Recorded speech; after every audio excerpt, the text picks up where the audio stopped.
kina semnol ka ke mo fa seda.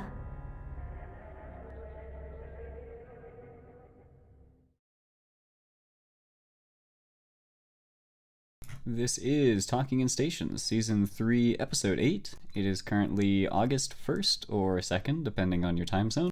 I am Artimus Albosa, a member of Pandemic Horde. Joining me today on the show, as always, we have Ron USMC, a member of Test Alliance Please Ignore. Hey guys, nice to see you. Also joining us today, as always, Silver Suspiria, a member of Federation Uprising. Hello all. And our special guests on the show today. First up, we have Ashley Traynor of Foxholers, or Outfoxed is their alliance. Oh. And we also have Radamere Johanson of Test Alliance Please Ignore, but specifically we're interested in his involvement in the Perimeter Police Department. Hello, glad to be back. Well, let's jump right into the show today. We have a lot of content to discuss and some dank leaks at the end, which are going to be fun, but we'll talk about those later. First, let's begin with Ashley. You have done a bunch of awesome stuff that I did not know existed, but found like 2 weeks ago, and instantly like jumped on it. It was like, hey, we need to have you on the show to talk about this stuff, because you've done some really cool things. Let's go ahead and start with the thing that most people may know about, because CCP actually did a, what's it called? A community spotlight, I think is the way that they describe it, about you and your website called Ashyin.Space. So can you quickly just recap for us what's the website, like what inspired it, what do you do there? Yeah, can I just check my volume's still good? It is, absolutely. Brilliant, okay. Just had a message in the chat. Yeah, so Ashyin.Space is my own personal blog. I used to be a writer, then an editor, and eventually the de facto editor-in-chief of Crossing. That kind of died, so it was CCP actually that suggested I go on and make my own personal thing. So Ashyin.Space is the name I came up with. I wanted to keep it quite generic, and I just kind of went from there. Theory crafting is kind of what I enjoy the most, so that's what you'll find a lot of my articles are on, and guides and such as well. Really a lot of just factual stuff. Awesome. So this is a really cool website that we'll be diving into a few of the articles a bit more in depth later, but I want to rewind the clock a bit and look at sort of how you got your start in Eve, because we're interested in you as the human being behind the pilot, behind the website. So how did you begin playing Eve? It was probably around 2012 or so. I had an American friend called just telling me about Eve Online, and he described this game where he had his Thorax cruiser, and he would take on 5 frigates at once, and it was this amazing thing. And he would, he described, he used this blasters. I had no idea what blasters were, and he would just destroy these 5 frigates, and I was like, okay, that sounds cool. And then he described this wormhole space as well, and it's, you're, thousands of miles from anyone else, and completely on your own, and once you're in there, you can't get out. And it's like, when you don't know anything about EVE Online, you've never heard of it before, and you're getting into it, it just sounds amazing. And then I played for about 2 weeks, missioned in Drakes, and quit. Sounds about right. Yeah, how things go. Yeah, it was about 2014 that I actually came back to the game. I can't for the life of me say why, but I picked up the game again, stumbled through missions as everyone does, and then eventually found my way into wormhole space.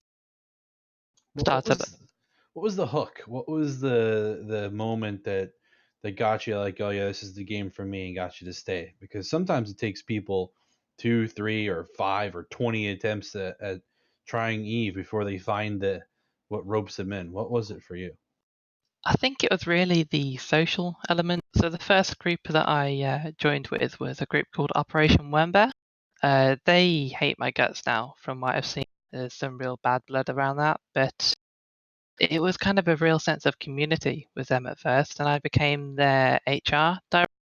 So I had this real sense of purpose, and I would be recruiting people, interviewing people, bringing them in, and getting them orientated in core.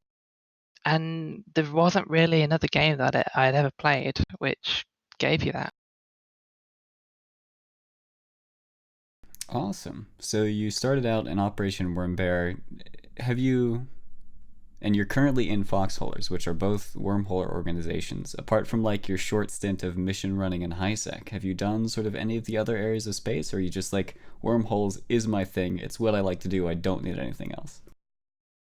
Well, the latter's definitely true, but I have had my stay in low. I have an alt, Catherine Ustren, that I did try to dabble in with is GMVA, Galante Militia. I'm still very good friends with them. I actually ran their Alliance tournament, ran it for 3 years in a row, came top 12 once, and then crashed and burned twice more.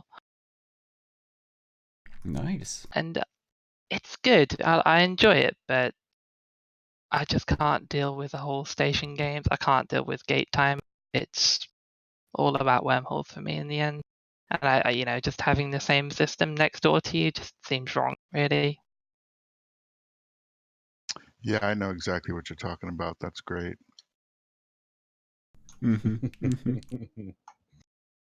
We see that smirk, Ron. We see it. All right, so let's talk about wormholes a little bit more, and I want to talk about it not from the PvP side of thing, which is what we discuss most of the time on this show, and which is what irks Ron the most. But I wanna talk about the PvE side, the crabbing side of Wormhole Space, because you have created a fantastic series of guides called How to Crab, and it's all about making ISK in wormhole space, which I think is amazing, especially in context of Blackout, where the mechanics, barring like Sinos and things like that, Sinos and super capitals, wormhole space has no local, nullsec has no local, so they're more similar than they ever have been in the past. So let's talk about this sort of the How to Crab series. How did it get started? Where'd you have the idea? Why are you doing it? Things like that. Well, it started honestly from kind of a selfish reason of all things. I got a bit tired of just teaching people again and again who joined my corp. I'd say, okay, this is how you do it. This is the fit that you need to earn ISK. Because I'd get people coming to me, be like, hey, I can't afford doctrine chips because I lost it, and we didn't really have an SRP program. And it's like, help, I can't get my new Draco back. I can't get my new Drake. So I'd say, well, why aren't you crabbing? And they'd have no idea why. Why aren't you running C5 sites? They didn't know why. Why aren't they just huffing? It's like a 10 million ISK investment. They had no idea why. How even. So I initially just thought, well, this won't be too difficult. I'll just bang together, a few different ways of doing it in one. And as I drew out the initial table of kind of ISK per hour to different methods that you can do in wormhole space, it just really dawned on me that there is a hell of a lot to talk about. And I just thought, okay, well, let's start. And I drew up that first article, which was on gas huffing and mining, which is about as boring as you can get. And I think it ended up somewhere around 1,500 words, which for a web article these days is kind of not on the long side, but much longer than that, and people aren't going to read it. So it kind of ended up being a bit of a case. Well, here we go, and I just had to kind of slog through. I'd started it. I didn't want to just say, hey, I've done the mining guide, because the real, the cherry at the end is the dread crabbing, or even if you can't do that, just the nester crabbing or the rattlesnake crabbing. Mm-hmm. That's if you're doing it solo dual boxing, it's in the region of 500 to 600 mil an hour, depending on salvage or not. So it's something that I really wanted to get my guys into, and a lot of them could do it, but I just didn't want to have to keep telling the new guys. I just wanted to say, here you go, here's a guide, leave me alone. Awesome. And one of the things I find interesting about guides and things related to making ISK and Eve is that with the prevalence of like large null blocks today, I found that a lot of blocks, a lot of corporations, alliances, things like that, player organizations have guides which they make for themselves, right? So it's just them and they share it with their couple of friends, but they don't make it public, or at least they don't advertise it, put it out there, make it publicly facing. They just sort of keep it to themselves. It's this little secret. This is how we make our ISK. Don't tell anybody else about it because we don't want word spreading. But your guide, it's out there. It's on a fantastically designed website. And it was, of course, like shown around by CCP and everything. It's been posted to Reddit multiple times. I've shared it in this Discord.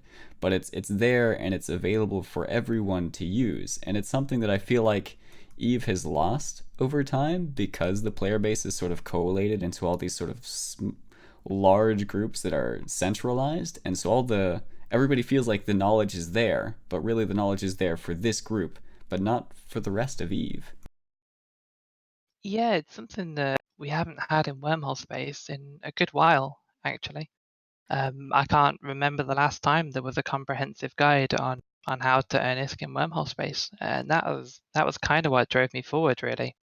Everyone knows about Ricky's guide, and I mean, if you don't, read my guide, it's in there.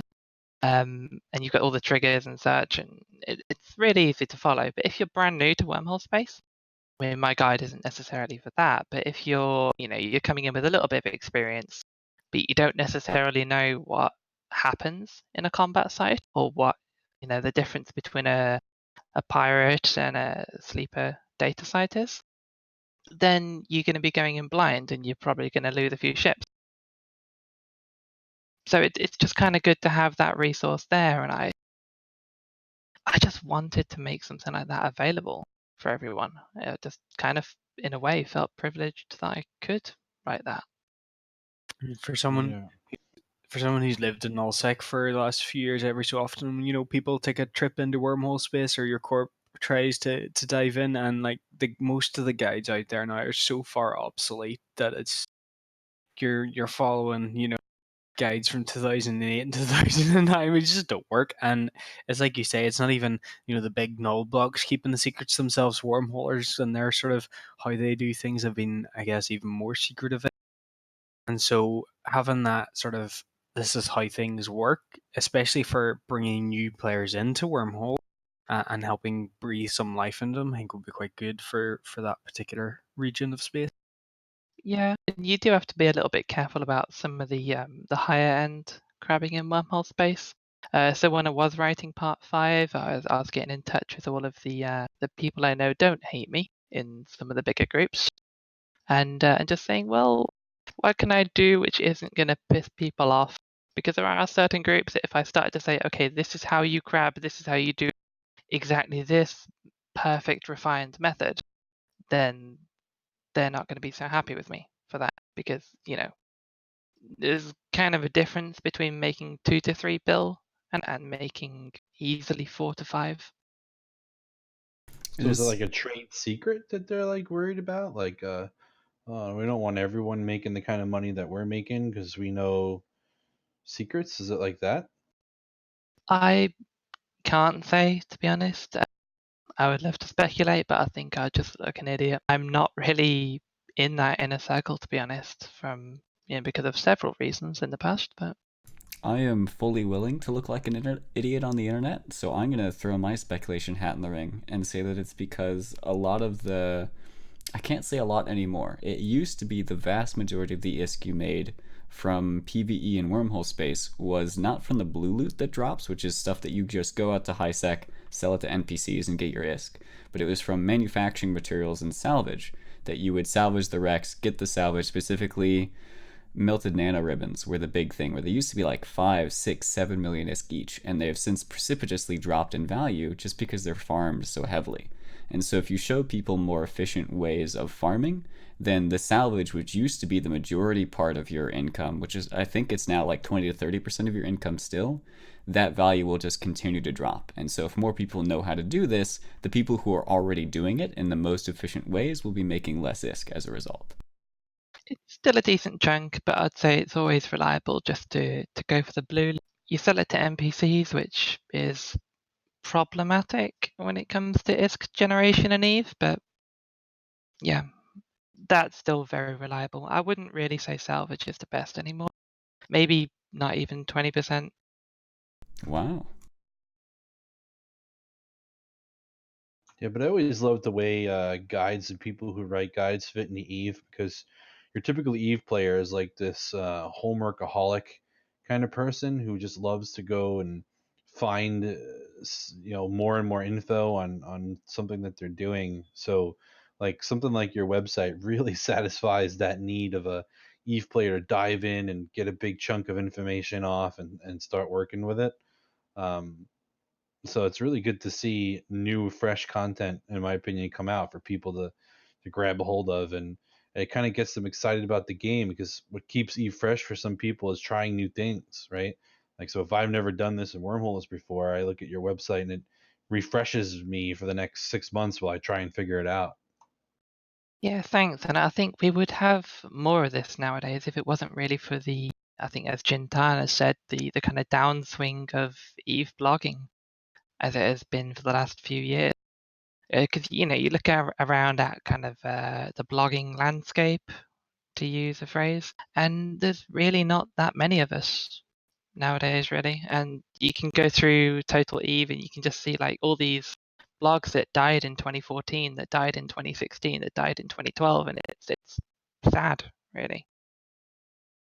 Great. I always kind of look at the wormhole like kind of crabbing, and the one that I knew about is that Google spreadsheet, and I always look at that as like with a cautious eye, right? Because it's almost like catnip, when you're talking like 500 mil an hour, etc. Like, trying to suck me into that life, and I'm a proud null sucker, right? I don't need no wormhole, but that's a lot of ISK, right? So, but on those higher end sort of wormholes like the C5 and the C6s and stuff, like how many are there, and are they all contested?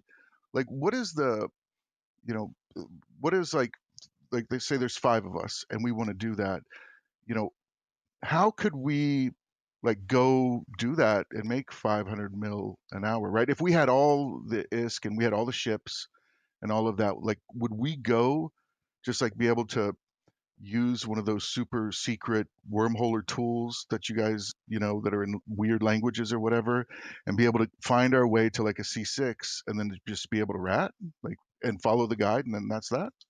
So it really depends which kind of hole you're going for and which method. So if you're looking at just nesters and a C5, that's easy as anything. You just roll for a new C5, or I suppose if you're coming from nullsec, you could find a random nullsec connection to a C5 and then roll that static. That might work. It's a bit weird. I don't live in K-Space, so. But C5 battleship grabbing is easy as anything. Just find something quiet, scan out the chain a bit to make sure you're not connected to anything particularly dangerous. Just get to work. If there's anything on scan or a new SIG pops up, just leave. It's as simple as that. There's something like 512 or so C5s, and it's in my article, so don't quote me here, but quote me there. I think around 400-ish C6s, or maybe even less. I'm not sure. But the number of C6s is limited. So if you're looking at doing kind of the really, really high-end stuff, that's quite contested. You're going to find a lot of those places are farm holes for groups like Novak, Inner Hell, Hard Knocks, Laserhawk. I'm not sure of the exact groups, but those should be the main ones. TD Sin, I imagine, as well. So if you do head in there, you could potentially have a scout log. You could potentially have a saber land on your dreads, and then that's you gone. It's whether you make the money back in the time or not, and I would wager you wouldn't, especially if those holes are already crapped out of sites. It is one thing I don't miss about old Eve, back when you used to be able to get data on when rats, NPCs, were getting killed in wormhole space systems. So somebody didn't even have to be logged into the game to know if you were crabbing. They just had to watch Dotlan or have their own tool. They would just ping them, hey, NPCs are getting killed in this system that you have dreads logged off in. You should log in and go kill those crabbers now. Mm-hmm. And that is the reason for the original naming of Tripwire, the map. I was speaking to Damien a while ago about this, and it was called Tripwire because it would originally notify you like a tripwire when someone jumped a hole down the chain, so you'd know when someone was on the way. bit like N2 near 2 is nowadays. But obviously that's gone, which is good. Not near 2, and that needs to die. Oof, hot take. Here we go. All right, so let's talk about some other content that you have on your website, because you don't just have crabbing guides, as good as those are. For the more PvP minded folks, you do have some other content on here which may be interesting to them. In particular, one thing that caught my eye was your series called Fit Kitchen, and you did an article on the new Vexor Navy issue since its rebalance, just talking about, well, talk about Fit Kitchen. What do you do in this blog series, so to speak? So the original idea of Fit Kitchen, if you go way back, there's one called Making Stupid Fits, which is a terrible. Fit Kitchen is better. And the original idea was to talk about maximization of fits. So I started off with the Naga, for example, and it turned out you can get Naga blasters to something like 80, 90 kilometers. You can get a Naga to tank about 100k EHP. You can get a Naga to do over 2200 DPS without stupid bling. And it's just things that people don't really think of. And it's kind of how I put together my fits sometimes. I think, okay, what's the maximum output in a particular area? And I just sort of combine different things together and bring it in to do the best of both worlds in, say, 2 areas. Take the the anti-tackle VN in the recent article. I designed that one with just really anti-frigate and such with the drone tracking and speed. So that thing's just designed to zip around and hopefully kill off frigates from 80 kilometers. But other than that, it has kind of changed as a series. Like I said, it started off as maximization and talking about interesting things. But beyond ships like the Naga, it isn't really actually that interesting. Like you look at the Vengeance, I think was my second article in that series, and it's kind of interesting. And you can look at, okay, what can a shield Vengeance do, which is trash. Don't do that. But it just kind of led into me talking more about, okay, let's have a conversation about fits instead, and that's a bit more interesting. The new format that I've gone with Fit Kitchen is to talk about, this is a good fit, this is a good fit, this is a weird way of fitting it, which is also kind of viable, and here are just some interesting facts, that kind of stuff. I like that you do, this is a weird fit, but it actually kind of works. That's one thing I quite enjoy. I don't do solo PvP as much as I used to, but I still have like not millions, that's hyperbole. I have a lot of fits in Pytha, where I just sort of take a ship and I think, okay, I know how most people expect this ship to be fit. And so I know what kind of ships people will be coming at me with, what sort of conflict I'll be getting into with this fit if I were using sort of the meta, the fit of the month, so to speak. How can I change this fitting? How can I fit this ship so I can counter what people are using to counter me? So if I'm going to be going out in a Cyclone, people usually expect Cyclones to be like dual LASB ham fit or something like that. And so they'll come at you with something that they think can beat that, something that will overpower its tank or sig tank you.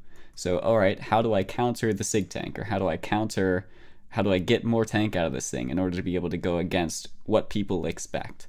And there's a lot of people who really enjoy like the Praxis and the Gnosis because you just never know what to expect when you go and fight against those things. So I especially like that you do, here's an unorthodox fit that you can take out and people just won't see it coming. I love that.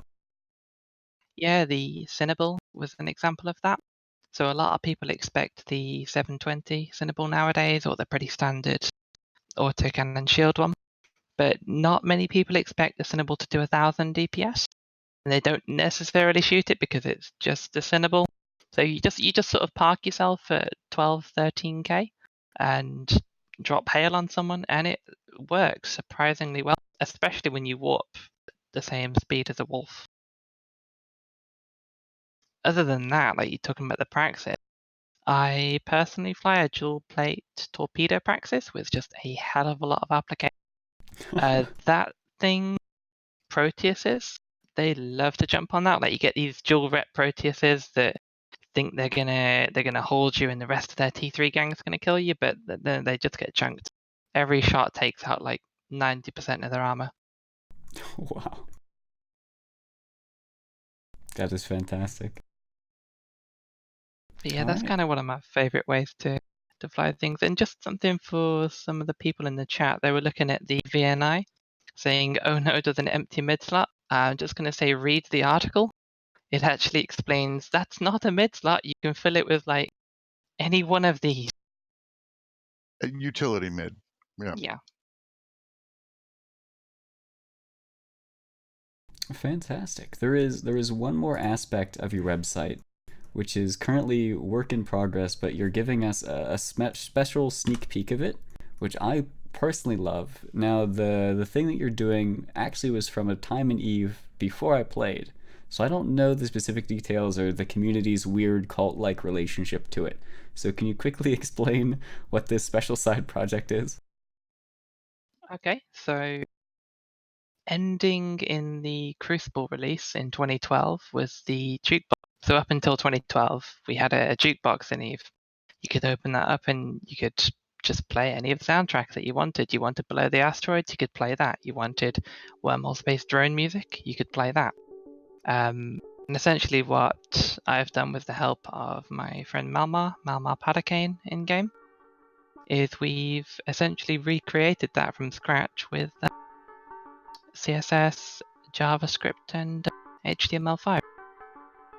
And it should be, as far as I'm aware, as close to reality as possible.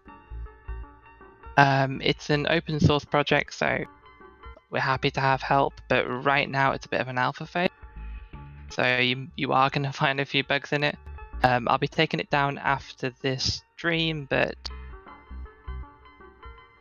kind of soon. #soon. It is like really cool. So you linked me to this earlier today, and I was doing some stuff in Eve, and I just sort of put it up in full screen on my second monitor while I was doing just all my normal random nonsense in Eve. And it really like brought back, I used to play when I first started Eve, I didn't know how to turn off the sound or anything like that.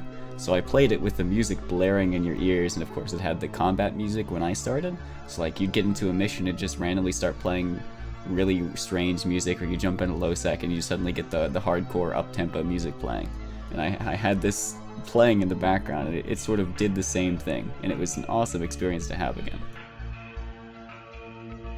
Yeah, and if you have a look on there, you've actually got that battle music that would have come in the missions. There's a battle music playlist, so you've got like, if you have a look in there, you've got every mission track essentially. The Amar ones are a bit weird. You want mission music is the one it's called. Yeah, the Amar ones are a bit weird, but the rest of them, yeah, it's all that Mimitar rock and such. That is really super cool. Yeah, I like that. Yeah, the plan is to add permaband in there as well, which would be quite good.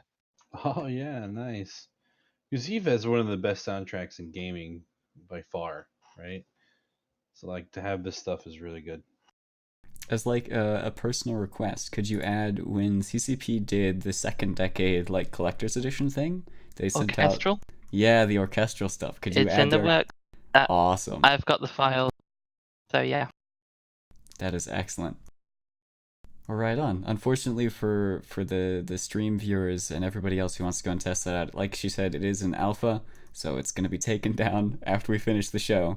But soon TM, and there is an about page here, which I'll show again. So people who are interested in listening to the podcast, or check out the video on YouTube or Twitch. You can see this and get in contact with the people if you want to provide a helping hand, so to speak.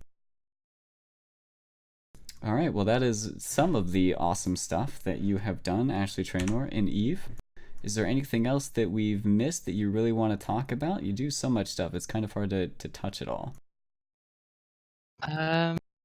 I will say Foxholers is a brilliant corp. We're looking to recruit to US time zones. There is that. But no, as for topics, if anything comes up, I'm sure I'll mention it. But right now, I mean, I'm a wormholer through and through.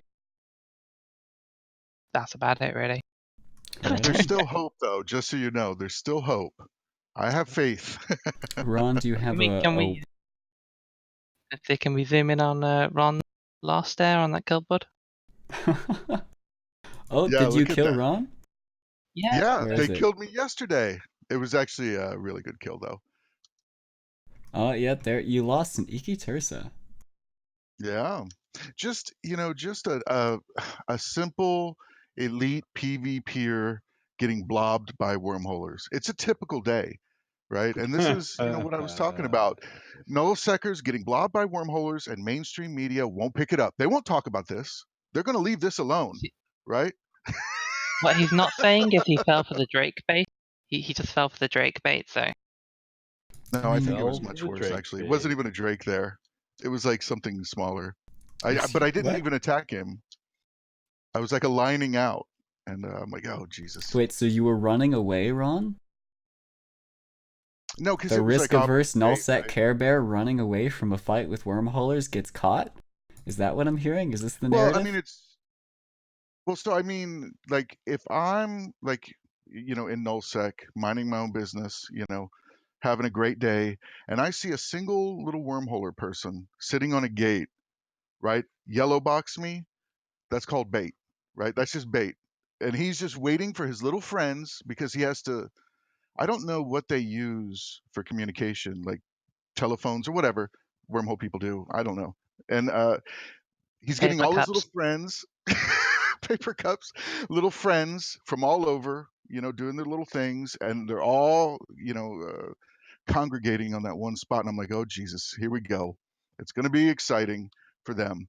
And so I like aligned out, and like right as I started to warp, I don't know what it was, wolf or something, I forget what it was, tackled me.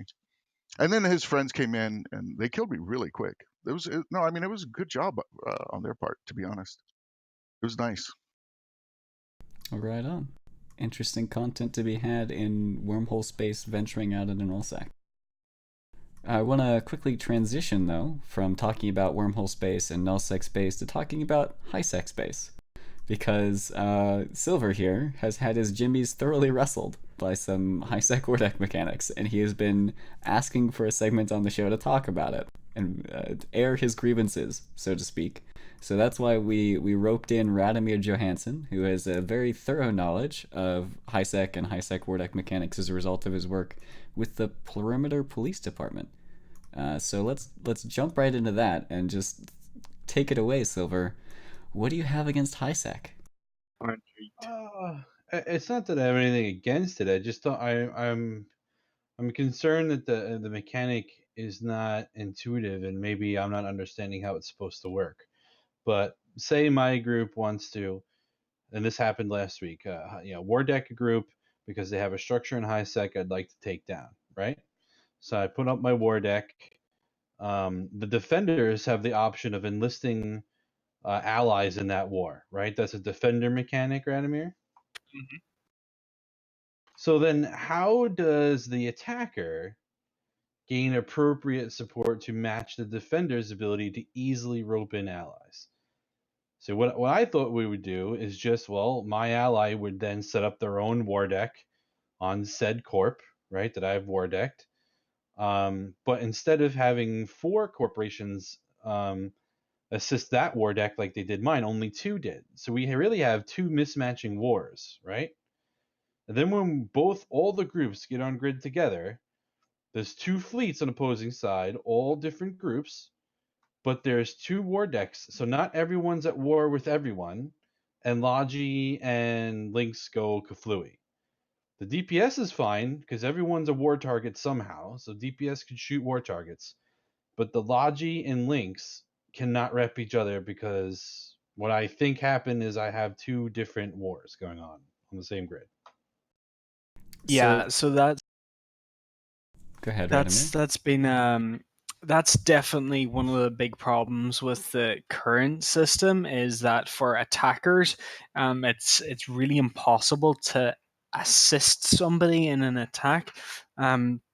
What we've found recently is, for example, we'll have Perimeter Police Department turn up for a timer, and maybe some extra test pilots will turn up for a timer, but the two can't rep each other back and forth, so we have to have two separate Logi wings to tank the structure or tank the other fleet instead of just having one Logi wing, which ends up taking more pilots. Yeah, I just don't get this mechanic. I think it's a swing and a miss, to be honest. It's confusing. It doesn't make sense. I don't know why there isn't thought on how to keep the war, the continuity of a war going, right? Because this can be games to me. Like, so if a defender is getting attacked, they could just like add a new corp like every 8 hours to screw up the whole war mechanic again. Like, I don't like how this is set up. I think it's confusing the heck out of people, and I think it needs a lot more work because this is not. I don't see this as the way it was supposed to be. I mean, think. Go ahead, Radamere. You are far more informed. I was gonna say, I think what's even more confusing is that say for example, and I'll just keep using us as an example. Test and Horde have a war deck against X random corporation. X random corporation can pull in one defender, which can fight Test, but not pull that defender into shoot Horde. Because they're two separate wars, so they can pick and choose which wars they're pulling defenders into and which wars they're not pulling defenders into, so which the defenders can help with. So you can basically, for example, they would have to, they could force us one fleet off the grid, which would eventually maybe allow the other fleet to be forced off, simply because one fleet has to sit and watch their buddies be shot. Yeah, so why do you think it is that the attacker doesn't have the same allies mechanic so that we could keep the continuity going?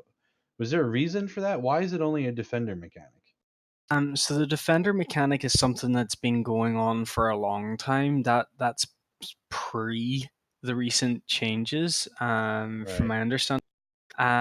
So recently they changed the ability to remote assist somebody in your own fleet. That neutral high psychology shenanigan, which I think was great to get rid of. It was great to get rid of neutral links, but they didn't replace it so that the offenders can bring help. Yeah, and that to me is incredibly broken. The whole system's broken right now. Like, how does a normal group of guys that just want to fight each other with allies make this work? It doesn't work. Well, Ron, you just bring allies who can form their own fleet. Like, that's it. Yeah, but come on, like for a small group, you're talking about like 20 on 20 action. Now the defender can all stay in the same group. Well, actually, the defender has the same issue, right? Yeah, Radamere, isn't it the case that even if you have two groups who are allied on the same war deck on the defender side, they still can't rep each other, right?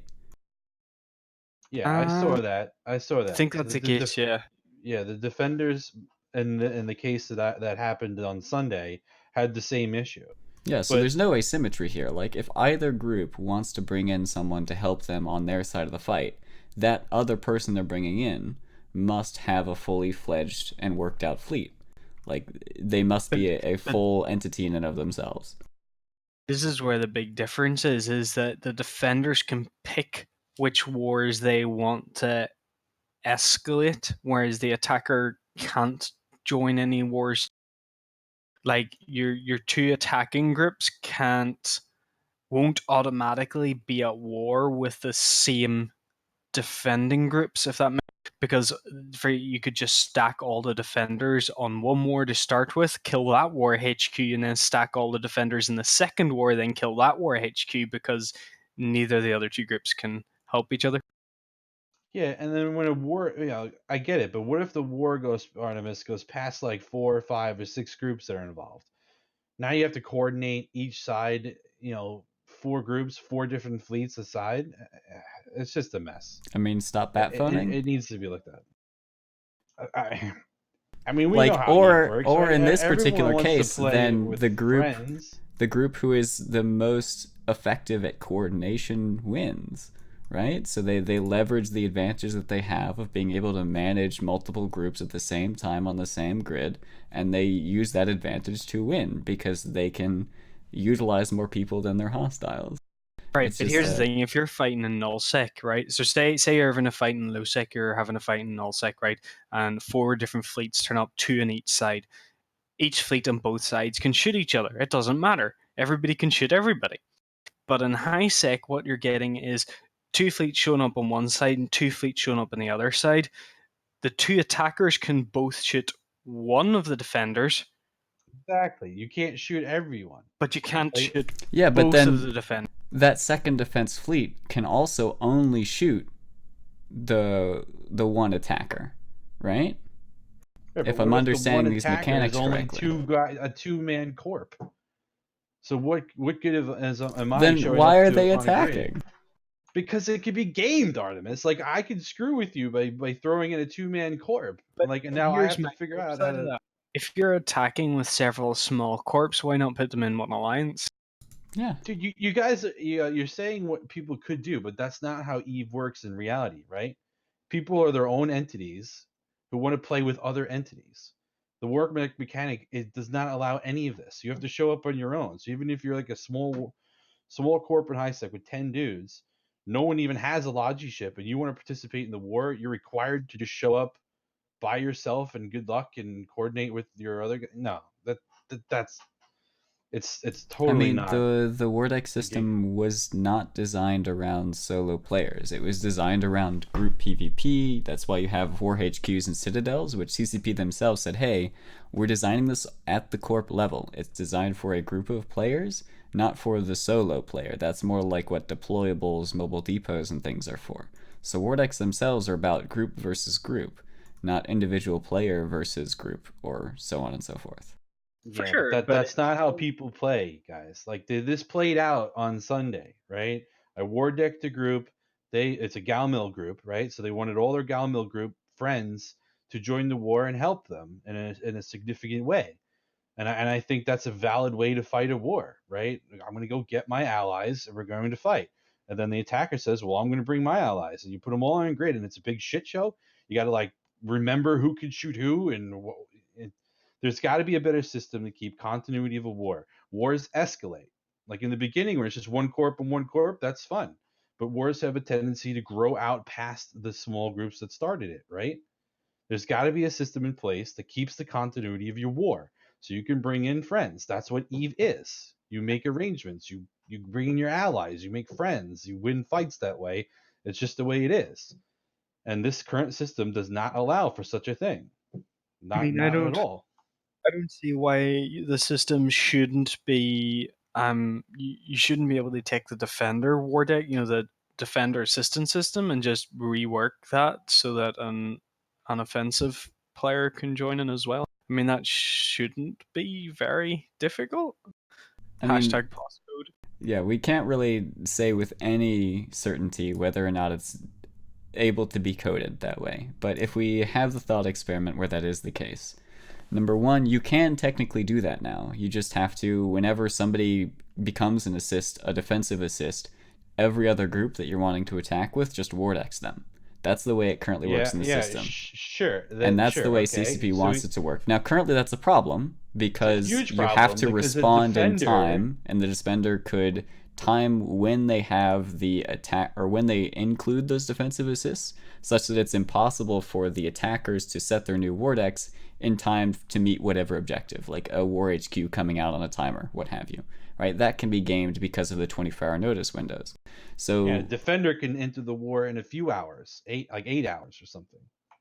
So we'd need to set it up such that the attackers, number one, have to pay the full amount as though they're signing a new war deck, right? That keeps parity with the current system. And then number two, make it so that they can match the timing of the war decks. But you'd still have the issue where even if the attacker has the same 8-hour window as the defender can send in their defensive assists 8 hours before a timer, and the attacker has to be ready and waiting 8 hours before a timer with all the various groups they're coordinating with, just in case that happens, so you can put in your new attacking assists, quote unquote, at the same time, right? It doesn't solve the problem.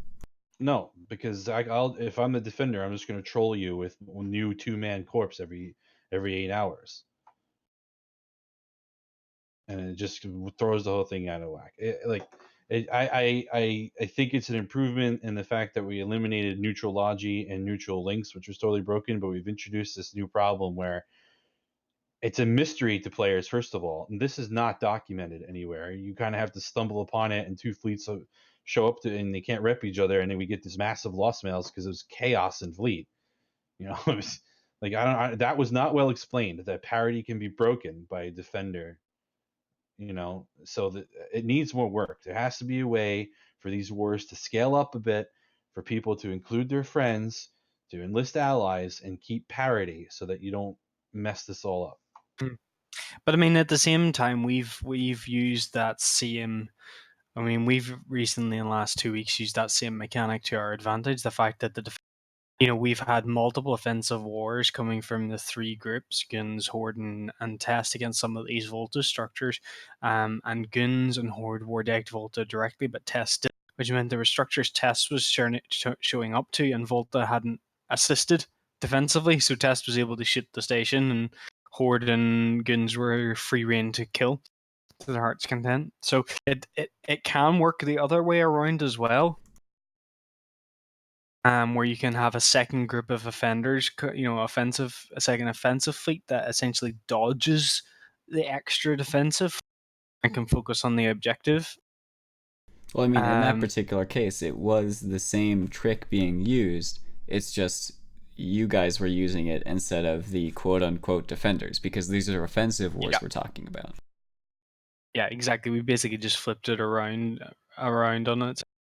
We do have one thing which we should discuss, which is not like we're having this discussion on the premise that there should be parity, but we have to consider the fact that these most recent set of war deck changes came in because there was a distinct attacker advantage. The defenders didn't have an objective to go for, they didn't have any real recourse to take when an attacker attacked them.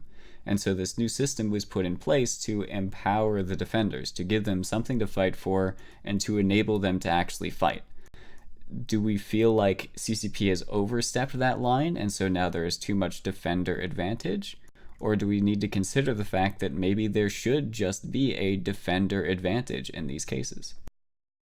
No, I think what they've done is fine to fix a defender problem. What's wrong is mechanically affecting both sides now.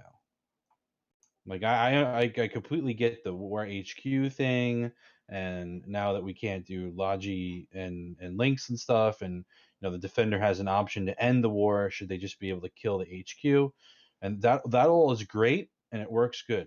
What I'm concerned about is that new players do not know this parity mechanic, and you show up on grid thinking you're fighting with your friends, and all hell breaks loose, and it's not fun for anyone. And I don't think it's going to continue to be fun to expect the attacker to keep up on the defenders. Oh, I got to war deck 17 more corpse today because the defenders trolled me with 17 new corpse. Like, there's got to be that whole system needs more work. On the defender side, is it still the case that you have to pay in order to bring defenders into your war? No. So defensive assists are free? So it depends. Whenever you want to offer your assistance to defend, you can set a price, and then it's up to whoever's defending to accept it or not. So it's entirely,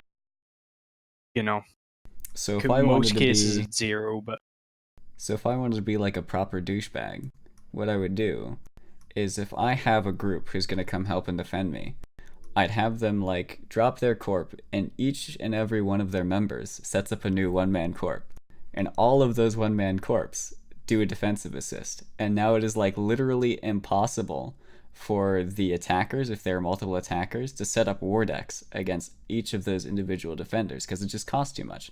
Like if you have a 20-man corp and they all individually send in one-man corps, it's just alts. Like they have NATO alts. They're going to do a NATO fleet, for example. Yeah, but to be that's fair, suddenly 20 new war decks. That's what, 2 billion ISK that the attackers now have to pay in order to combat what is essentially a single fleet that they want to fight. No. To be fair, the defenders have the same problem now.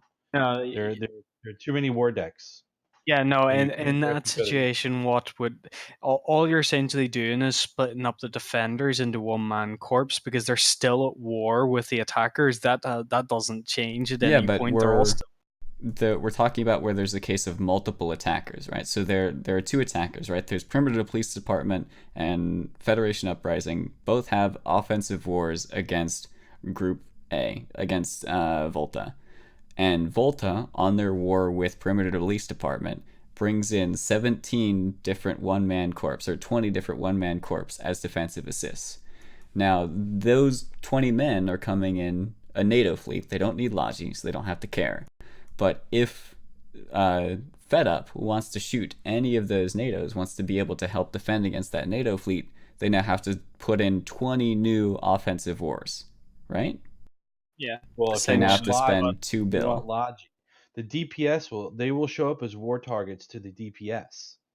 That's what's weird about it, right? So that same scenario you're talking about played out on Sunday. Both DPS saw all groups, regardless of who was assisting who, as war targets. What didn't work was Logi and Lynx for some reason. Yeah, no, Oh. I get what Artimus is saying. So the second attacker wouldn't have all those one-man corps because of they wouldn't be assisting the second attacker's war. They'd only be assisting the war for the first. But again, if anyone wants to do that, let them. I'm more than happily murder some NATOs for free. Like, it's not a problem. I don't want to go. Just Like, seems like a horrendously. We're going down a little bit of a rabbit hole with this topic, but you can see how broken this is, right? If we're considering gaming stuff like that, it's broken. So suffice it to say, your problem is that attackers can't ally themselves with other attackers effectively. We'll put aside the issue of like logistics and sharing links between allies because frankly that can't work, I think, based on the way that the mechanics have been described to me. Like, you can't have it where the ally ship works and the nodes don't crash or whatever. Just the way that CCP described it in their dev blog. So, putting aside the whole sharing Logi wings, right? If you want to bring in allies, they have to have their own fleet. So be it. But the issue that you have is that the attackers cannot be effective allies because there is no attacking assist mechanic like there is a defending assist mechanic. Is that the problem that we've identified here? Yeah, and you can bring defenders in way faster than I can war deck people. I mean, right. I'm fine with the idea of defenders being able to bring in help faster. I'm kind of okay with that. But at the same time... that's wrong. That's completely wrong based on the timer mechanics, right? You can't tell me that 8 hours before a critical timer that I spent maybe up to a week trying to get to, that you could just bring in 25 of the biggest corps in the game, and now I'm just shit out of luck because I can't bring in allies faster than 24 hours. You'd have a point, Silver, if it wasn't your side, which is the 25 biggest corps in the game, not the defender side in this particular instance. But here's the thing, we're not the ones who make use of the mechanics the most. I'm just using my experience as an example, guys. I mean, the mechanic isn't right. Just because we've got the biggest profile for wars doesn't mean we're the ones who use the mechanics the most. It's by and large small entities that are using it more that accumulate most of the wars. Like, there's a small group of Vanguard of Fortizar and Perimeters that they're using as a war HQ. It has 115 active wars. I don't know why they put that as the war HQ after we RF'd it, but there you go. That's, 10.5 build in the toilet for them. Okay. But well, that's the way it is. So I think for a lot of smaller entities, the ability to bring in offensive allies properly would be really, really beneficial, and I think they should be. I think it just makes sense. It's just sloppy. It needs to be cleaned up. That's all I'm saying. And it's not well understood. It's not easy to figure out, and it's frustrating for people to come in and find this out and I still don't even know if I'm correct and what was really broken. I still have no idea why the Logi couldn't rep each other. So I can speculate. It is just because they're not in the same alliance. All right. Okay. Well, let's pause this. We'll stop going around in mechanic circles. So Silver, you don't like this. I'm gonna put that down. I'm gonna put you down as a not like. Put down Silver as war deck mechanic is still broken. It's confusing. Thumbs down. And yeah. Fair enough. Gamed. I'm interested to hear, since we have you here, Radamere, and you do a lot with the high sec fights, specifically surrounding the perimeter trading tower, or tranquility trading tower in perimeter, rather. For those of you who don't know, first of all, I don't blame you if you missed it, but the new tax changes, which are the increases across the board for sales tax and brokers' fees and things like that, have hit tranquility. In case you missed it, that's because you need to look in the June patch notes, for some strange reason, for the patch that came out on August 1st, which is fun. But that August 1st patch in the June patch notes included all of the new taxes that came into effect, which increased the maximum sales tax to 5% and the maximum broker's fee also to 5%. So from the perspective of an offshore market, which is competing with the NPC taxes and things like that, how has this affected you guys, or have you seen an effect yet? To be honest, it's kind of, I mean, it only landed today. It's kind of too early to see if this is going to affect our profits in any way, shape, or form. We have our predictions, which generally, our predictions are obviously positive because less people, people aren't going to want to pay that extra money to an NPC. We're still sort of we're planning to gauge and wait till downtime tomorrow, so we sort of 24 hours worth of data, and then monitor it over the next. Fair enough. But I mean, from our point of view, who's gonna pay in that all of that extra tax on something is going to be hard to compete with. Say you're building a battleship hull and you're selling it in Jeddah, having to pay that much extra tax over someone who's building the same hull and then selling it in the trading tower. Like there's a big difference there in what they'll be able to sell for. So I'm a bit fuzzy on the mechanics here. Do any of these tax increases affect transactions that take place in citadels? I'm not a trader myself. I think there's one that affects it like minute. Which is, I think, the sales tax. Yes, it's a sales tax increase. Whereas the broker's fee is the one that we collect on, I believe. So the broker's fee is set by the person who owns the citadel. So this particular section, the change in the patch notes is only for NPC stations. That change doesn't affect offshoring or any transactions happening in citadels. But the sales tax, this 3% increase from 2 to 5, that absolute increase, that is, will affect anyone in the game. That money is just pulled out of the economy. I think that's my understanding. I say I'm not a trader. I just do this. I do the shooting part for the most part, or someone else handles the actual economic. Fair enough. That's that's the how correct it way it works. works. Yeah, that's how it works. So the broker's fee and the sales tax, is a flat fee that can be reduced with skill, and the broker's fee can also be reduced with skill. And in citadels, you can set the broker fee, and but the sales tax is there. So yeah, the taxes went up all around New Eden, and we don't get tax returns. I don't know if you guys knew that or not. And I think it's a long time coming, right? We tax those high seckers, like they've been lazy too long. Tax them all. I mean, it taxes in nullsec too, right? Sales tax still happens. Am I insane? Yeah. Okay. No, you're right. Yeah, but I mean, we can just lower the broker's fee. But yeah. Okay. I mean, test broker fees, I think 0% for most of our structures anyway, so it doesn't really. Though to be fair, we're still trying to convince Villy to give us 0% in TTT, but he won't have it for. Wait, really? Test has to play tax and perimeter? Wow. I mean, if you give tax exemptions to Horde, Goons, and Test, there's not a lot of people left to put money.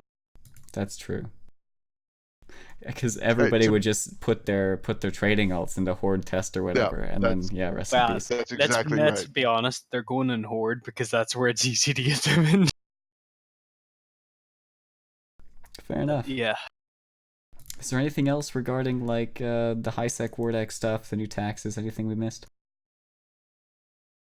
No, I mean, I think just in general, it's been a pretty good change. Like, it stopped a lot of the shenanigans, and I think it's the ability. We've actually been able to cancel and close up wars that where you get all these Vortex against null-sec alliances for Genki. We've had small groups of people going around just knocking over these asterisks, knocking out 100 wars at once. Against other random small groups. I think the ability to fight back has been pretty good, and from what I've seen, it's been there's a lot of there are war HQs dying, which I think is pretty cool. That the defenders actually have somewhere they can go and actually end these wars now, and it does seem to be working. So, right on. I have a question. How is with Volta being on the offensive in the high sex area, so to speak? How is that affecting Legacy's ability to fight for the timers down in Detrid in the Southern War? Is it affecting it at all? Not really. That time of day where most of the Volta timers are, because Volta are sort of EU time zone. There's not a lot happening down in Nullsec, and generally speaking, when there is Horde goons have been picking up the timers for us, and we sort of rush up there to help. So it's sort of just a general understanding that we have obligations that we have to meet in Nullsec, and that's where each group has their own obligations, and there's times where Horde have gone down, like, we physically can't make this, we have to go fight goons, which happened there recently, so there's a very good working relationship developing at the moment between all three entities. Interesting. Let's take this opportunity to shift our focus back down to the Southern War, which Ron is, as always, disappointed in the lack of coverage in the quote-unquote mainstream Eve media. So Ron, take it away. On that one. What's going on? The mainstream media never wants to cover the real war, right? The real war. The tribute shenanigans, the housekeeping or whatever they did over there, with the structures. But down in the South, like, we're fighting every day. Sometimes 4 to 5 hours a day, and hundreds of people on both sides, and accusations of blobbing, accusation of carriers, and it's a lot of fun. And not to detract, from Winterco, because they've been doing a great job. They even, if they're outnumbered, they'll show up, right? They'll fight, and that's what it's all about, right? Um, and we just had a huge, massive battle yesterday, and Test did, like, our frog siren, and the frog siren goes, many, many years back, but that's back from the old SOV system where the frog siren was a special kind of ping that everyone has to log in right now, period, right? And it's only used now mainly on accident, but yesterday was a real frog siren, and it was escalation, and then they had carriers. We gated some dreads in to kill the carriers, and then they cycled the Sino jammer, and I mean, I was with Villy on comms, right? And so I was doing the Intosa stuff, and like I said, you only hear pure elation in someone's voice. Like, for me personally, it's two things, right? It's one, like, when there's a shoe sale and my girlfriend hears about it, like, that's pure elation. It's like so much excitement, she can't contain it. And the second one is Villy when he gets to drop Titans. So Villy, they cycled the Sino jammer, and Villy dropped the hammer, and everybody logged in, and then slaughtered whatever caps were on grid, and then the Sino jammer was back up, because remember, with the Sino jammers, when you take them down, that's 5 minutes, right? So you take it down, you drop in your friendly stuff, and then you immediately cycle it back up, and then now you starts a 5-minute timer.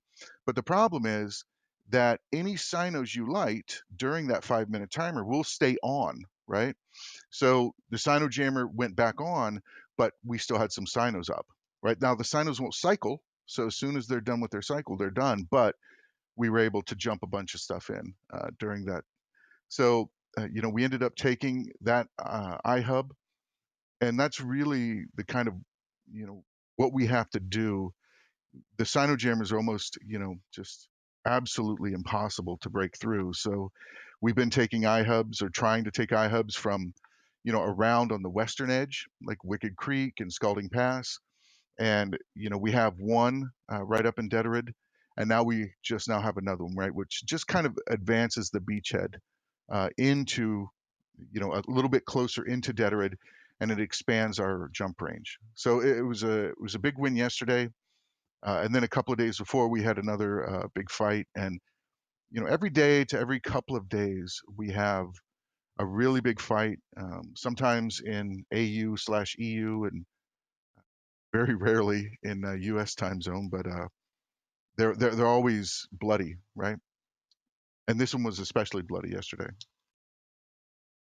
Yeah, we've made some really good gains in the last week, and part of them have actually been, we've had accelerated progress thanks to the blackout, especially in Western Deteroid. Like getting that QLPX one wouldn't have been possible without the blackout. It's allowing us to move around more freely.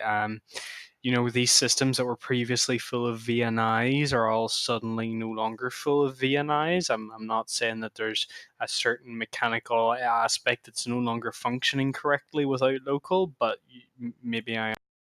And, basically Western Deteroid and Scalding Pass and I think Wicked Creek turned into a ghost town overnight from, VNIs and carriers everywhere to no one. Yeah, ADMs have dropped through the floor all in that area too. And that is something. So we received a copy of the, what was it? It was the State of the Alliance of some sort, State of the Coalition, perhaps, from Winter Coalition. And it included, I noticed it mentioned multiple times, like, hey guys, we need to keep the ADMs up over in Western Deterid, because we have to defend over there, keep those Sinojammers up, otherwise the hostile forces, in this case being Legacy, will get a beachhead in, they will stage caps, and then they'll have range of all of Deterid, and that will be problematic. Yeah, really so. I mean, we captured BOZ1 a couple weeks ago there, and that's interestingly the highest ADM system nearly in Western Deteroid, which is owned by not by Fraternity. And then we captured that QLPX one, and the QLPX one, the ranges out of that are pretty excellent, and the forts are down in both systems as well. So it's very much, the beachheads are appearing. Villy talks about taking a brick out of the wall as we go along, and that's very much what it is. We're just sort of taking our time, taking the wins as we can get them. There was a timer wall there. We generated 19 iHub timers over the space of that came out over the space of like 4 or 5 hours, and we got 2 out of those 19. But 2 is 2 more that we don't have to do the next time around. Yeah, I mean, to Winterco's credit, that is insane that they're coming up against 19 timers coming out on the same day, and they're defending 17 of them. Like, that is crazy. I mean, you say that, but we only contested 2 of them, so I mean, yeah, but that's the thing, right? So you only contested 2, but they had to be ready to fight a contest on all of them. Yeah, right? they essentially stayed formed and online for I think 6 or 7 hours straight, whilst we did anything but that. Yeah, like that is some insane levels of commitment there. Well, that's the pressure that we've been putting on for many weeks now, and that's what is starting to crack them, right? So you can't keep forming like that all day, every day for 17 timers, only to maybe fight on 2, maybe fight on none, right? Yeah, exactly. And they did fight us over one of those 2 timers, and they lost those fights as well over the one of the 2. The second timer was completely uncontested. That was ran by one of our corps, and no one even looked near them. So We have a lot of smaller groups going around, so while they're focusing on one, this is part of the pressure that's being applied. There's so many small groups, especially with the blackout. There's so many small roaming groups roaming through fraternity space right now. They have to react to everything, or a TCU dies or an iHub dies because they went, it's just three guys is all you need to kill an iHub. One guy's all you need, probably. Yeah, one guy with a T2 Bifrost can do it if you're not watching. Now, Ron, you said something in crew that surprised me. Well, I don't know if it surprised me. It was information I did not know. And that was that you are, one, an FC, and two, that you have been actively FCing some of these fights. Well, so I was an FC before, and then I quit, right? And I just kind of reactivated, probably 2 or 3 weeks ago, and I started actively FCing again. Was that my What was that, Radamere? I'm pretty sure that was my fault that he's FCing again. He saw Radamere FC, and he was so bad, he's like, no, guys. Okay, I gotta step in and take over now. We can't let the shenanigans go on any longer. Is that how this went down? Pretty much, yeah. I like to think of it, instead of pointing fingers, I like to think of it as a team effort. And, Oh, so the whole team was so hot garbage, Ron had to step in and be like, okay, guys, let me show you how it's done. No, so it was so funny. I mean, the way it happened was, before, the timer, Billy was like, I'm going to need some help. And I'm like, oh, I'll help, right? Like, move a sino, right? Like, oh, here, oh, you need a bridge, so I go, and it's like, oh no, take the harpies and the entosis, and go take the region. I'm gonna hold them here, and I'm like, wait, what? Like, so I, FC'd from a Munin, right, which is like a little baby monitor, a bunch of harpies and some entosis, and just went to town. It was absolutely hilarious. But I mean, it's like one of those rare times that you get like 200 nerds from around the world that have an objective, and you can kind of just rustle the cats and you can achieve that objective, and it's such a great feeling, because it was very, very touch and go, because to Winterco's credit, their anti-entosis game was strong, like, and it's probably the strongest I've seen, like, up to date. They were, effective in how they were, hitting each of our entosis people, and they were relentless. They kept on going. I mean, hats off to them that it was fun, because they did bring, their A game, right? And that's what makes it exciting, right? And it's, you don't like to just, beat somebody with a hammer, right? Like, so they were bringing it, and they were doing great, and they had stabbers out, and they had drakes out, and they had all kinds of great stuff out. So we were playing like whack-a-mole, right? And if you guys don't know how entosising works, right? So if you have an iHub in a particular system, there's little nodes that spawn in space anywhere in that constellation. So the first part of the whack-a-mole is finding out where those nodes spawn. Then you send an entosis person there. And then the second part of the whack-a-mole is your entosis people can get attacked, and now you have to send defense, right? So you have to try to save them. And it was a lot of fun. It lasted a couple of hours, and I was absolutely exhausted, and it was a great time. It was a lot of fun. The blackout makes this a little more interesting too, because now both the defender and attacker have to actively scout their node. You can't just jump in system and be like, oh, no one's there, so the nodes in the system are safe. You got to go and look at it. It's just a little more to the scouting part of it, which is good. Nullseekers need to learn how to use D-scan. I was about to say, like, we're getting good training. Are people using curses and other combat recon ships to be able to do nodes without being able to be descanned? I mean, have you seen the price of those hulls at the moment? Yeah, they're not really cost effective because of that at the moment. Not cost effective, no, but the price, there was a very sharp sort of spike there at the start of. Yeah, those are the hunters looking, but if you can't it wouldn't really be good to use as a Entosa ship because you're stuck there now, and it wouldn't take too. And you know where the node is, so you just actively scout it, and then you Yeah, lose a very expensive curse or whatever. I've used quite a few different Entosa ships and tried different things, and at the moment, by far the strongest is the T2 Entosa Bifrost. Like, it is just streets ahead of everything. Unless you want, one that'll just sit there and tank and hold its ground like the Drake or a Rook or something. So, Yeah, like, the whole design principle of Entosis, which is that if you want to be Entosising a node, you have to control the grid. That's just out the window. Nobody cares about that. Everybody's sidestepped controlling the grid, and it's more about how fast can you do the node if no one catches you, and then can you get out if someone does show up. Am I understanding that Not correctly? necessarily. I think you definitely do have to control the grids and the nodes still. Otherwise you're not going to be able to get in there. And like, if one frigate can one or two frigates can force you off, then that's all you need to not control it, and that means the enemy controls it, and they can bring in an into ships. You still got to be guarding them. You still got to be scouting them, and I think it was Silver was saying, now you don't even know who's on local watching you as well, getting ready to jump on you. well, it's more important for the attacker to control grid. As a defender, if you try to go the tanked Entosis route, right?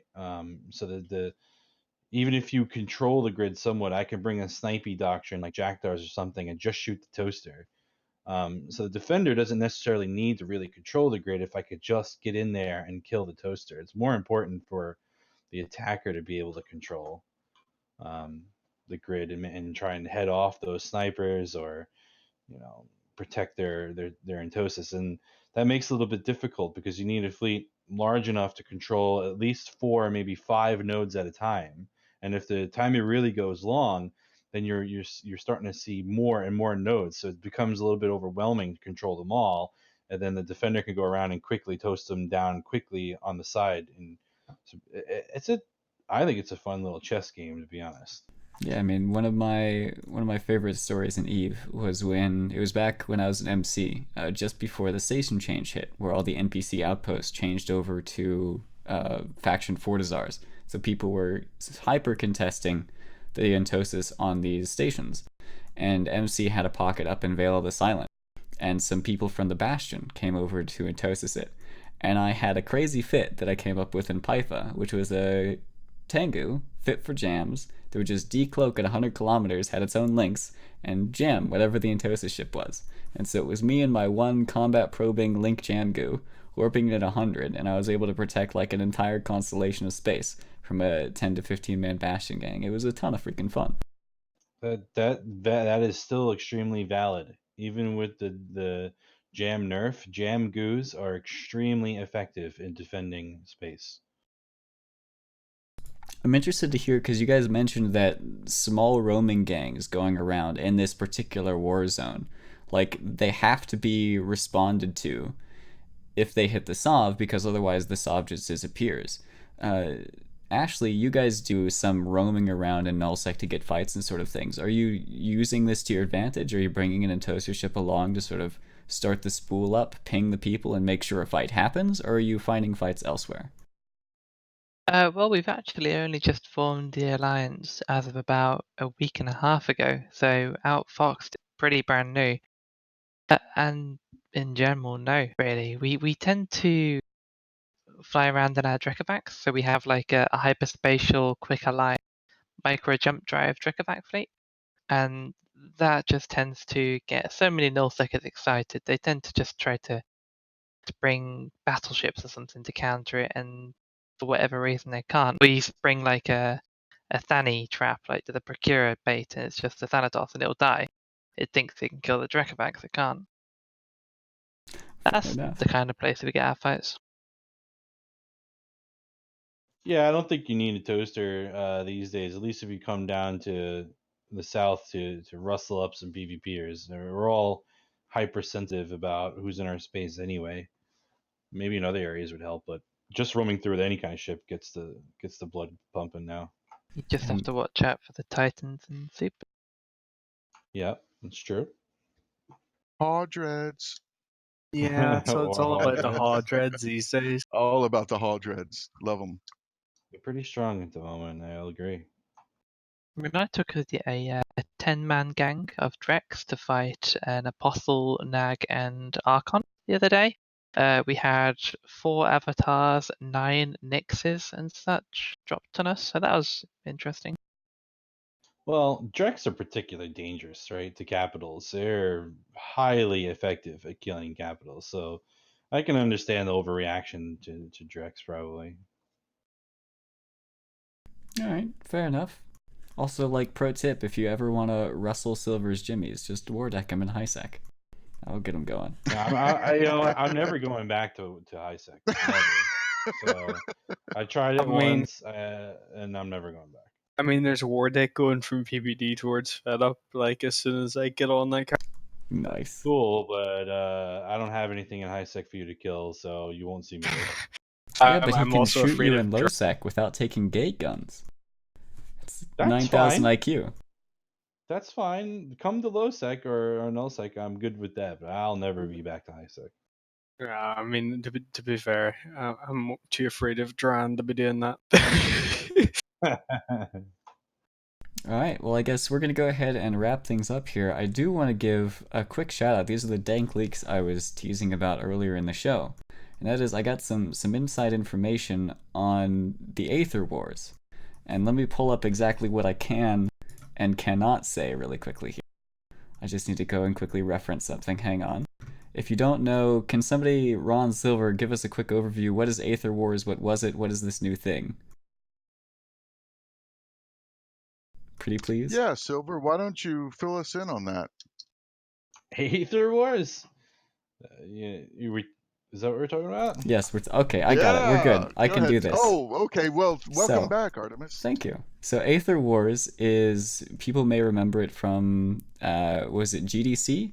Where they had Hadeon, CCP partnered with Hadeon. They did this thing where they're testing out new tech in order to have literally 10,000 pilots in space fighting without having to deal with tie-dye or anything like that. It's CCP's like super long-term vision for how to deal with the single SARD universe on the technical side of things and make it work. And so they did the one test, they broke some world record with the number of pilots in space. We had something like 6,000 actual, or 3,000 actual players show up, and then 6,000 bots, and that got them over the 10K mark. But they're doing it again, and they're changing things. They're getting a bit more complicated with the scenario they're running. There's going to be like better combat happening. And what I can say is that it looks like this time they're going to be doing a tournament type thing, where there's going to be like rewards for people who do well in this new Aether Wars Round 2, or Phase 2 is what they call it. And I can't give out specifics on what these rewards are going to be, or even like what the rewards are rewarded for. But I can say that it's going to be like pretty freaking nuts. So Aether Wars, what they do is they sort of use the assets and stuff from Eve Valkyrie, the VR game.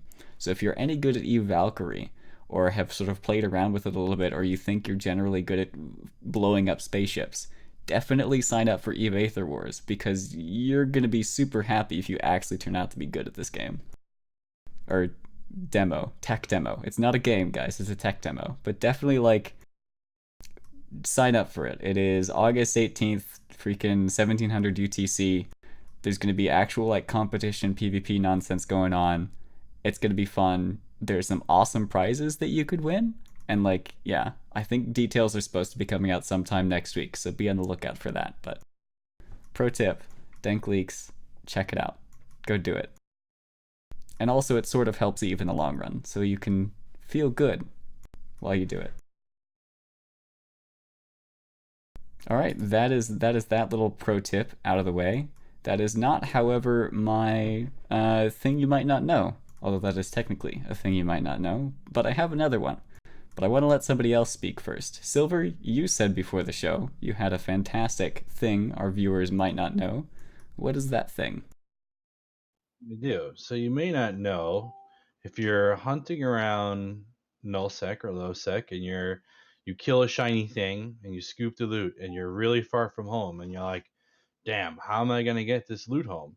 You know, you could fly to an enemy or any citadel, upwell structure, cargo deposit your loot into it, and then asset safety it out. Boom, Nice. Loot recovered. Pro tip. Don't need to fly back through. All right, Ron, how about you? So you guys might not know. In fact, I know you don't know. This Saturday at 1600, there's going to be a special CCP event. I'm involved, so stay tuned. It'll be a lot of fun. Well, 1600 There this you go. Saturday? Is that what you just Yeah, said? buddy. Wow. Awesome. Yeah, so stay tuned. It's going to be awesome, and you'll all know about it when it happens. I'm calling it now. Ron is going to die in a super capital. Okay, moving on. Radamere, you got something new? Something players might not know? I So got typical something- Saturday is what you're saying. I got something a little bit fun and a little bit different that I like to do whenever I'm just sat in perimeter, is that your first person ship controls work without being in first person. So if you use your arrow keys, you can actually just manually fly your ship around, which I just find a lot of fun. I just sit and fly around the towers of TTT or whatever keep star I happen to be idling at. It's good fun. Wow. You use your arrow keys, go for a wee fly around. That's neat. I didn't know that. Get you some practice for the Eve Aether Wars thing. Right on. Ashley, how about you? Yeah, so did you know that if you press Control, Alt, Shift, M for Mother, in game, you're going to bring up the engine tools, and you can load up things like outstanding calls, your GPU graphs, and a whole load more interesting tools in there. So if you're in a big tie-dye fight and you want to know that your command has gone through, load up the outstanding calls, and you can see that you've sent your command, and you can stop spamming the button and just wait. And if you want to play Eve like a pro, there's a screen up on the stream that your display may look like. That is nuts. So That which is of actually these really helpful in tie-dye. which of these windows are you looking at to see if your tie-dye thing went through? Outstanding calls Bottom left, isn't it? is one of them. I'm not sure. I've not got it up right now. But Control, Alt, Shift, M. Fair enough. That is super useful. All right. On the And same topic, go ahead. I was just going to say, in the top right of the launcher, there's all sorts of fun tools in there. So if you ever find your connection to Eve is weird, you've got network diagnostic tools and log light. If you're a nerd, which you are because you're playing Eve, log light is really fun to kind of fish through as you're playing the game. Fun time. My thing that you may not know actually came in rather handy today. While we were prepping for the show, our dude who handles all the YouTube stuff, Exxon Fang, was looking for character portraits with the green screen background for the guests we're going to have on today, Ashley and Radamere. And he did not know that you can actually get the character portrait of any character in Eve with the green screen background in various poses on your own. You don't need them to give it to you. And the way that you do this is you go into your escape menu and you check the little box which is enable the green screen backgrounds. And then if you go to any character and you select them and you view their character portrait and then view full body, it's a button down in the window that comes up. It will give you their full body with the green screen background. You can like rotate them around, move your camera. You can't put them into different poses, but whatever their default character portrait pose is, you can just move it around a little bit. And there's your pro tip. Get the green screen, make some dank propaganda, do your thing. Oh, that's cool. All right, well, that'll do it for this week's episode of Talking in Stations, or at least the Thursday episode of it. You can tune in on Sunday at 1600 UTC. We'll probably be talking about whatever shenanigans Ron has gotten up to, as well as some other various news around New Eden. Thanks again to our guests, Ashley Traynor and Radamere, for showing up for today's show. Really appreciate you guys for being having here, us. as well as the insights that you worries. gave us. And of course, thanks to Ron and Silver for being here all day, every Thursday, except for last week when Ron was on vacation, but it's okay. Doing space stuff. Doing Or not space stuff. I forget, yeah. All right, well, we're going to end the show so that all our viewers can go do space stuff, and we can go do space stuff too. That's it. See you guys tomorrow. Or Saturday. Gosh darn it. Sunday. Days are hard.